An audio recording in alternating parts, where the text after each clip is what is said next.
Bases jurídicas de la organización escolar, principios, estructuras y legislación en el sistema educativo. La educación es un proceso de formación permanente, personal, cultural y social, que se fundamenta en una concepción integral de la persona, a su vez de sus derechos y sus deberes. A casi 2 décadas de este nuevo ciclo de la educación básica, en nuestro país se han experimentado varios cambios sustanciales en el ámbito estructurales, legales, a su vez normativas y curriculares. Sus principales antecedentes se ubican en los principios del años 90 del siglo pasado, cuando el programa para la modernización educativa se sentó en las bases de una reestructuración administrativa, organizativa y financiera, a su vez laboral, curricular, que colocaban el tema de la calidad de la educación como una de sus prioridades. En el marco legal y normativo fue reorganizado, dando lugar a la Ley General de la Educación y a las diversas disposiciones que se derivan de ella, las estrategias que se desprendieron y condujeron a la descentralización de la educación. Cada uno de estos aspectos están estrechamente relacionados con la ley, las normas, regulaciones y disposiciones que estructuran su funcionamiento. De igual modo, responden a interés y a las necesidades que se gestan en los planos económicos y políticos del país, sociales, culturales e ideológicos. Es por esto que el currículum está direccionado a las necesidades del país. De este modo, el marco de la formación inicial de los maestros se considera fundamental el conocimiento de las bases legales y normativas de la educación básica, así que para que el estudiante comprenda el análisis riguroso de los principios legales y normativos, así como que de la reflexión crítica de los distintos componentes que se ponen en juego en cada una de ellas. Entre las políticas de inclusión y educación inclusiva en el Ecuador. Desde hace relativamente pocos años, el gobierno impulsa políticas sociales y educativas con un marcado carácter inclusivo para mejorar la calidad de vida de toda la ciudadanía, incluidas las personas vulnerables. La desigualdad social, características de Latinoamérica, se intenta reducir con medidas proactivas, como la reciente adoptación del Código Laboral que limita los mayores sueldos a 20 veces el sueldo del trabajador que menos gane, tanto en el ámbito público como el privado. El compromiso del gobierno en el reto inclusivo quedó reflejado en la Cumbre de las Américas, celebrada en Panamá en abril de 2015. El lema de la cumbre, prosperidad con equidad, fue redefinido por el presidente ecuatoriano en su intervención, que por ende dijo que la equidad es para prosperar, una leyenda mucho más inclusiva. El esfuerzo hacia la educación inclusiva es meritorio, teniendo en cuenta que en el 2002, cuando el país aparecía el término de educación inclusiva por primera vez, fue en el Reglamento de Educación Especial del entonces Ministerio de Educación y Cultura, mezclado con la integración. Al parecer, no es solo un hecho aislado, es una de las investigaciones de referencia en el Ecuador llevada a cabo por el Ministerio de Educación. También parecen confundirse en los términos de integración e inclusión. Esta investigadora ecuatoriana, Rosana Ochoa, señala además que en el Ecuador ambos términos se emplean indiferentemente. También ocurre entre profesionales de otros países. Se refiere al hecho de que especialmente la integración e inclusión sean asumidos con frecuencia como sinónimos y se utilicen de manera simultánea e indiscriminada. Situaciones que entran en conflicto en bases epistemológicas. No obstante, hoy el término inclusión en sus implicaciones parece que se entiende cada vez con mayor diafanidad en todas sus latitudes. El desarrollo hacia una mayor inclusión social y especialmente en la educación se apoya en varios pilares: su constitución, un conjunto de compromisos internacionales, una serie de normas nacionales, un plan nacional y un ministerio.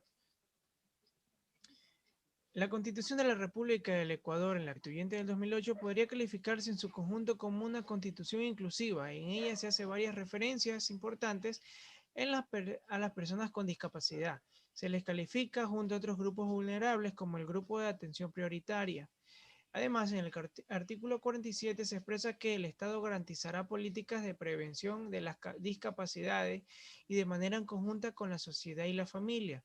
Procurará la equipación de oportunidades para que las personas con discapacidad y tengan una integración social.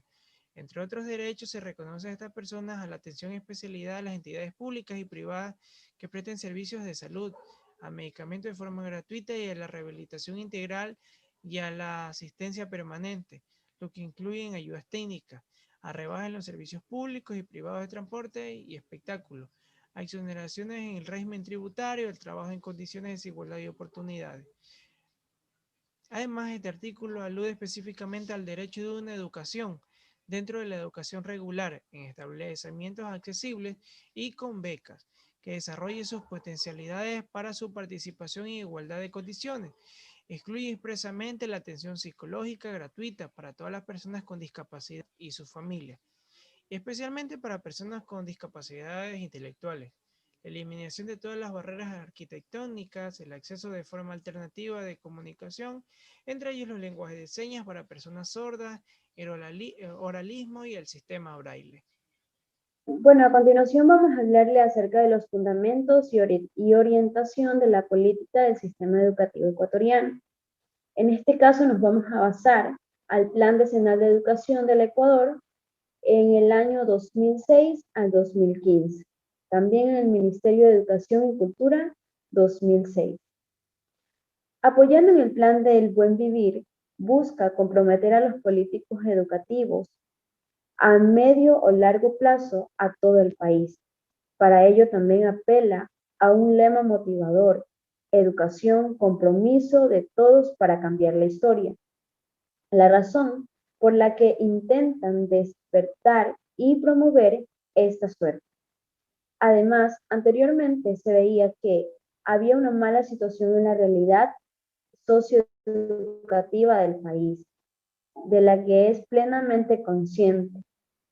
Concretamente justifican sus fundamentos y orientación en los que se denominan nudos críticos del sector. También a continuación les vamos a dar ítems acerca de lo que nos demuestra cómo era el país anteriormente y las mejoras o los cambios que se han dado en la actualidad. Como por ejemplo, el acceso a la educación era limitado. Además, existía una falta de equidad. También podríamos decir que la educación era de baja calidad y poco pertinencia en el currículo. Además, no se implementaban el uso de las aplicaciones de las nuevas tecnologías de la información y la comunicación. Por ende, el alumno no podía desarrollar sus habilidades y destrezas de forma creativa y de forma eficiente. También se presentaban las ausencias estrategias para el alumno, en el cual también el financiamiento y la deficiencia de calidad de los gastos. También dificultades en las gobernabilidades de los sectores y también en el sistema de rendición de cuentas de todos los actores o quienes conformaban el sistema educativo, la educación. Entre estos fundamentos también podremos decir que el sistema educativo ecuatoriano es vigente y por ende actualmente se ha cambiado o han mejorado aquellos aspectos. También hay que centrarse, o para mejorar hay que centrarse en los objetivos, conocer cuáles son los objetivos generales y los objetivos específicos. También obtener una visión y una misión y saber cuál es el propósito o cuál es el fin a donde se quiere llegar. Conocer la finalidad de las mismas y por ende actuar con principios, valores y su orientación en sentido estricto. Algo muy importante es que en el sistema educativo ecuatoriano y por ende también políticas educativas, la finalidad es garantizar la calidad de la educación nacional, que ésta a la vez se maneje con equidad, visión intercultural y de forma inclusiva, para todos quienes hacen la comunidad educativa o quienes forman una sociedad. Además de tener un enfoque en el que se cumplen los derechos y también hacer cumplir las obligaciones. Y a la vez también conocer la diversidad y el entorno en el que estamos. Continuamos con el 3.1.2 titulado El perfil legislativo del centro escolar en la LOE. El 3 de mayo del 2006, la Ley Orgánica de Educación contempla el procedimiento para la selección, formación inicial y nombramiento de directores y directoras en los centros educativos públicos, mediante un proceso que deberá permitir seleccionar a las candidaturas más idóneas profesionalmente y que obtengan el mayor apoyo de la comunidad educativa de entre los profesores y profesoras, que sean funcionarios de esta profesión y que cumplan determinados requisitos, de acuerdo con los principios de igualdad, publicidad, mérito y capacidad. En cuanto a la estructura del procedimiento, se establecen 3 momentos importantes dentro del proceso. La selección, la cual está basada en un concurso de méritos y en la valoración de un programa de dirección. La formación inicial, que consistiría en un curso teórico y la realización de un periodo de práctica. La valoración de un mandato de 4 años en el que, de ser evaluado positivamente, podrán continuar ejerciendo el cargo durante 4 años consecutivos. Tenemos que el perfil profesional del director o directora tiene que llevar la siguiente función: garantizar el cumplimiento de las leyes y demás posiciones vigentes, conocimientos, aplicación, capacidad de interpretación de la legislación vigente, talante, negociar en aplicación de la misma, integridad y actuación ética, y por último, ejercer la jefatura de todo el personal adscrito al centro y adoptar las resoluciones disciplinarias que correspondan de acuerdo con las normas aplicables. Se encarga de delimitar los fines y objetivos, también las metas de educación. Este tipo de planeación que permite definir qué hacer, cómo hacerlo y qué recursos y estrategias se emplean en la consecución de tal fin. La planificación permite proveer los elementos necesarios e indispensables en el quehacer educativo. Es importante señalar que la planificación educativa constituye una herramienta necesaria en el accionar docente, dado que permite establecer los objetivos que se desean alcanzar en cada una de las actividades propuestas en el aula de clases. El resultado final, lo que constituye la difusión del aprendizaje por parte de nuestros docentes, lo que le permitirá enfrentarse a los retos que el mundo actual requiere. Toda situación de enseñanza la condiciona la inmediatez y la imprevisibilidad, por lo que la planificación permite reducir el nivel de incertidumbre y anticipar lo que sucederá en el desarrollo de clases, llevando a la rigurosidad y la coherencia de la tarea pedagógica en el medio de un programa. La planificación estratégica en la educación consiste en un plan actual que sintetiza los objetivos y a mediano plazo de una institución educativa. En este plan diseñan y muestran las estrategias y caminos previstos para poder tener el cumplimiento de objetivos y describe detalladamente los sistemas de evaluación correspondientes. 3.2.1 El proyecto de centro, o también conocido como PC. Este es un instrumento para la planificación que busca enumerar y definir nuevas notas de identidad del centro. ¿Por qué se establece este marco de referencia? En sí, este marco de referencia es de manera global, en el cual busca definir y distinguir los centros y también formular nuevas finalidades educativas que pretenden conseguir adoptar un nuevo currículo. En sí, estas se basan en propuestas de manera global. Tiene como finalidad dotar coherencia y lo que es una personalidad propia de los centros. En sí, tenemos que también su contenido se centra en el principio de la identidad, en la cual busca la elaboración. En ellas intervienen los sectores de la comunidad educativa, como también quien a su vez también aprueba el consejo escolar del centro. Como otro punto, también tenemos lo que es el proyecto de centro educativo o también conocido como proyecto educativo, en el cual dice que es un proyecto que solamente se basa de un documento pedagógico en la que busca la elaboración de nuevas mejoras en nueva innovación de la comunidad educativa. En esta también busca de manera detallada tener más pautas sobre la identidad, los objetivos y las organizaciones. También dice que se trata de que es una planificación que establece lo que son los valores y las prioridades actuales de dicho centro. También lo menciona en el artículo 121 de la Ley Orgánica de Educación, la LOE. También en el 2006 de la Ley Orgánica para la Mejora de Calidad Educativa. En sí, estos deben incorporar la comprensión de nuevos currículos que son apropiados y aprobados por la admisión educativa.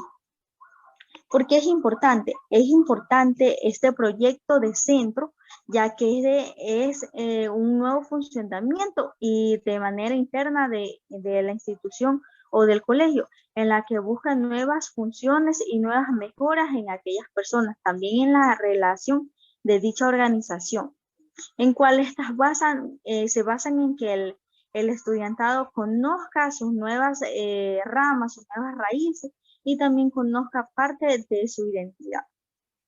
Como otro punto y final, también tenemos lo que es el currículo o la planificación, innovación a lo que es el currículo, en el cual también esta define el estilo del docente y su metodología a utilizar en dicho centro.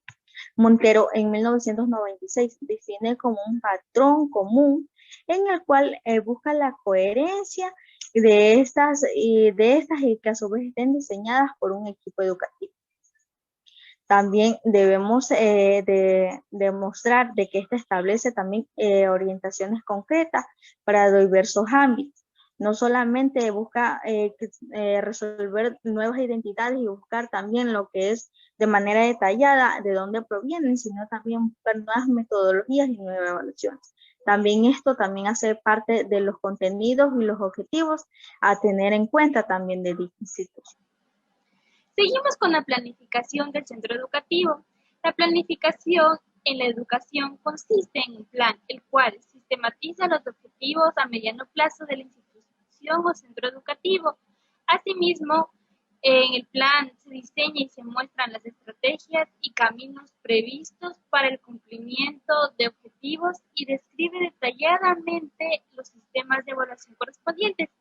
Para la elaboración correspondiente a esta planificación entra el equipo directivo, el profesorado, pudiendo requerir la colaboración e implicaciones del equipo técnico y de coordinación pedagógica y de otros órganos de coordinación docente, el cual tendrá que ser aprobado por el consejo escolar. Los documentos que se necesitan para la planificación del centro educativo son el plan de centro, los cuales contiene el proyecto educativo, el proyecto de gestión y el ROR, el cual es el reglamento de organización y funciones. También necesitamos los principios de clase, el cual contiene la programación de aula, programación curricular y la programación general. Las fases de elaboración de estas son fase de presentación y justificación, el cual es un documento necesario para el trabajo del profesorado en el aula. La fase de la planificación, estas se establecen tiempos para cada etapa y se asignan a personas, equipos u órganos responsables de cada etapa. Como tercero tenemos la fase de desarrollo. Cuarto y última, fase de aprobación. Terminando el proceso, se presenta al consejo escolar para su aprobación y si es así, se remite a la inspección educativa. En la subunidad 3.2.2, Organización, Gobierno y Gestión del Centro Escolar, unipersonales y colegiados y sus funciones. Las organizaciones escolares se identifican por una serie de dimensiones y procesos que están relacionados a la calidad de la educación de las organizaciones escolares para determinar cómo debe de ser y qué debe ser una organización. La determinación de estas metas forman parte de un proceso político que están vinculados a los agentes o entidades que son propietarios de la organización, mientras que los directivos o administradores son los encargados de traducir esas metas a criterios de ejecución para los miembros y de controlar a su vez las funciones de estos.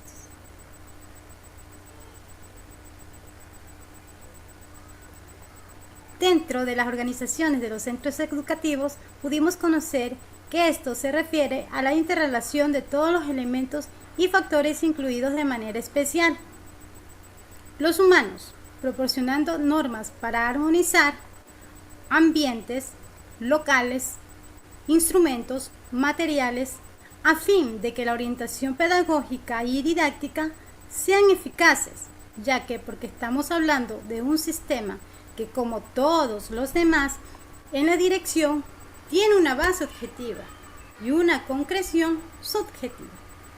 Si los objetivos, los elementos estructurales, el contenido logra que sus interrelaciones dentro de la organización escolar no actúan más bien como un sistema, sino que ella misma no se concibe en términos de sistema, ya que su objeto se reduce y resulta de una manera insuficiente. Es decir, que la interrelación forma parte fundamental de todos estos elementos y factores. También es muy importante conocer sobre el gobierno del centro escolar, que el gobierno admite una variedad de gama de posibilidades, tanto como la integración de varios grupos que participan en la enseñanza. La información, son los informados de una decisión ya tomada. La consulta, son los administradores que piden sugerencia a los administrados. La congestión, los administrados ejercen una influencia efectiva y directa, o elección o algún rechazo de un plan de acción o toma de una decisión. La autogestión implica que la entidad determina por ella misma sus orientaciones y escoge los medios y controles pertinentes. La gestión del centro escolar, la gestión del centro educativo propicia inevitablemente la elaboración de diagnósticos, evaluaciones y análisis de la práctica para identificar aspectos específicos sobre los que puedan generar propuestas de innovación docente de la educación básica, utilizando diversos recursos, estrategias didácticas y tecnológicas, según las necesidades o problemáticas encontradas en la población de los adolescentes en la propicia práctica del docente. Las funciones del director es el mayor poder decisorio según la ONCE, la toma de decisiones, la programación y evaluación de los procesos y resultados, la comunicación y la coordinación intraescolar. Sus funciones del jefe de estudio es lo que viene a ser la académica, la planificadora temporal y la agrupación de alumnos, orientadoras y coordinación del docente y las convivencias disciplinarias. También es muy importante conocer el jefe educativo, será maestro funcionario definitivo, la duración de su mandato y su renuncia motivada y una sustitución.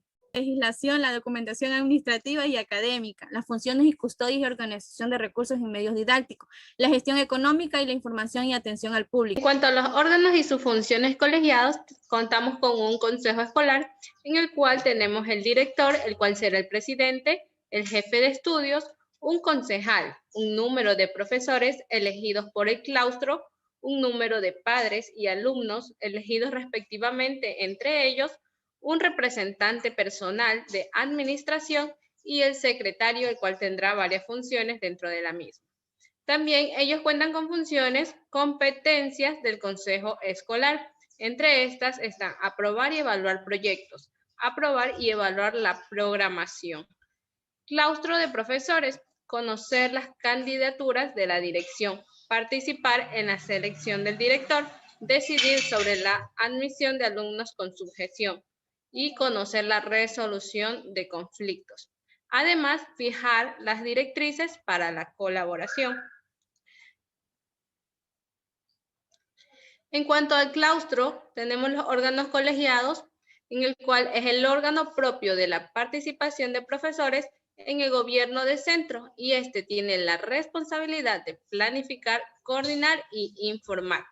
Entre las funciones del claustro están formar al equipo directivo y al consejo escolar, aprobar y evaluar la concepción del currículo, promover iniciativas en el ámbito de la experimentación y elegir representantes del consejo escolar del centro y participar en la selección del director en los términos establecidos por la ley. En cuanto a los órganos colegiados del claustro de profesores, estos deben de conocer las candidaturas a la dirección y los proyectos de dirección, analizar y valorar el funcionamiento general del centro y además estos deben de informar las normas de organización y funcionamiento del centro. Comprensión e integración de los alumnos con diferencias de diversos géneros. Uno de estos puntos muy importantes que hay que topar es el significado de la desigualdad educativa.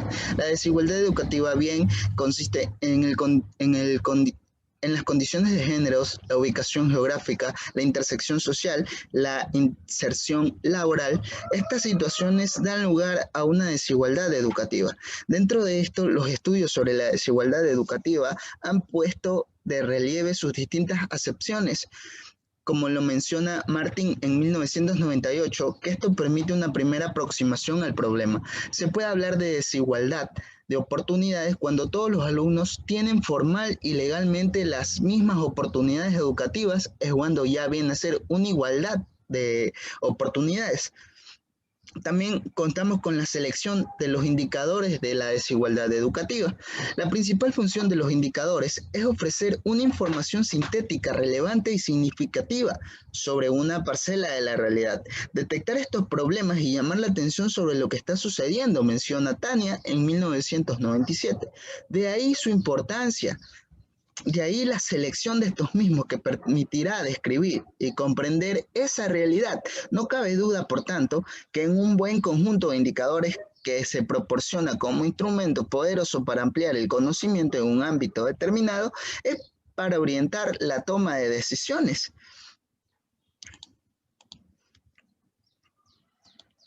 Siguiendo con los sistemas de indicadores de desigualdad educativa, uno de ellos tenemos los recursos iniciales, que viene a ser gasto público en educación, gastos por alumnos, salario de los profesores, computadoras en las escuelas, dentro del contexto social, distribución de ingresos, trabajo de la mujer, dentro del contexto cultural, nivel de estudios, modelos de comunicación disponibles, dentro del contexto educativo, acceso y participación, horas de estudio al año. Todos estos puntos vienen a ser los indicadores. Educación inclusiva participativa abarca muchos puntos, como por ejemplo la interinstitucional, que viene a ser los proyectos de colaboración entre escuelas. También tenemos entre los alumnos, que es la colaboración dentro de esa aula. Tenemos también la comunidad familiar, que viene a ser escuela y comunidad, de cómo es el trato entre ellos. Tipos de colaboración, como por ejemplo interprofesional entre las escuelas y profesionales, interservicios entre escuelas y servicios educativos o sociales del entorno. Todos estos puntos abarcan la educación inclusiva participativa. También, por ejemplo, tenemos que tener en cuenta los conflictos dentro del aula, como por ejemplo conflictos de violencia física, verbal de baja intensidad, donde debemos saber controlar estas relaciones, ya sea por competencias deportivas leves y conflictos sin mediación escolar, que también se basa en conductas antisociales, como por ejemplo el bullying, el acoso escolar, robos, conflictos de drogas, y todo esto debemos saber manejar perfectamente. Dentro de la evaluación de los centros educativos, esta nos dice que la evaluación es imprescindible para cualquier organización y avance y mejora de un sistema educativo. La evaluación dentro de los centros educativos tiene como finalidad identificar las prácticas educativas más adecuadas, mejorar los procesos de enseñanza y aprendizaje y certificar la calidad de un servicio educativo. Permite aumentar la transparencia del sistema educativo y los centros, además de que controla el funcionamiento de la institución educativa y los agentes educativos. estimula la competencia, ayuda a mejorar la vida escolar. Para que la evaluación de calidad incida en los procesos de enseñanza y aprendizaje, es necesario que, además de mejorar la gestión, los servicios y el equipamiento, es necesario evaluar los procesos de enseñanza-aprendizaje con una metodología de análisis basado en procesos pedagógicos. Esta evaluación tendrá como finalidad un objetivo, que es determinar los procesos de mejoras necesarios para lograr la práctica ideal del centro en función de sus finalidades educativas. La evaluación y la calidad en el aula están muy vinculadas, pues el análisis de los procesos del centro educativo es necesario para perfeccionar las políticas educativas y las metodologías de aprendizaje. Para que un proyecto funcione, se requiere una buena planificación, un buen desarrollo y una evaluación de los resultados. Por eso los expertos coinciden en que la evaluación en el ámbito educativo nos permite mejorar e innovar. 3.3.1 Evaluación externa y líneas internacionales de investigación en evaluación de centros educativos. Dentro de la parte de la evaluación externa, se dice que es la fase que sigue la autoevaluación de programas académicos a nivel superior. Este proceso consiste en validar desde la perspectiva externa cómo se sitúa el programa evaluado respecto al modelo de evaluación. Es decir, un supervisor se encarga de analizar o evaluar ciertas infraestructuras o cómo es el rendimiento académico dentro de la institución. Dentro de las líneas de evaluación en los centros educativos, hay 6 puntos muy importantes que analizar: el acompañamiento pedagógico en la efectividad escolar, currículo educativo y efectos escolares, educación intercultural bilingüe y aprendizaje, efectividad del docente, el rol de la familia en la efectividad escolar y entornos de aprendizaje y efectos escolares. Analizando un poco dentro del currículo educativo y efectos escolares, se puede apreciar que tanto la institución educativa como el docente puede aplicar adaptaciones curriculares dependiendo si existe alguna necesidad educativa especial. También es importante que dentro de la educación bilingüe e intercultural, tanto el docente como el estudiante aprenda un poco de la cultura de su lengua en la que pertenece. Y por último, el rol de la familia en la efectividad escolar. Se puede apreciar un poco que en tanto los padres familias como el estudiante van conectados para que exista una buena educación de calidad. Investigación-acción como modelo de evaluación interna en la organización de los centros educativos. La investigación sobre organizaciones requiere el uso de planteamientos y metodologías que sean capaces de captar la complejidad de interpretar los hechos en función y relación al contexto que tengan. También que tengan en cuenta las variables interorganizacionales que se den en los centros y permitan potenciar la reflexión de los implicados sobre su propia práctica. Nos dice que hoy en día se asume que la investigación naturalista y la investigación-acción son 2 metodologías que se ajustan mejor al estudio de las organizaciones escolares.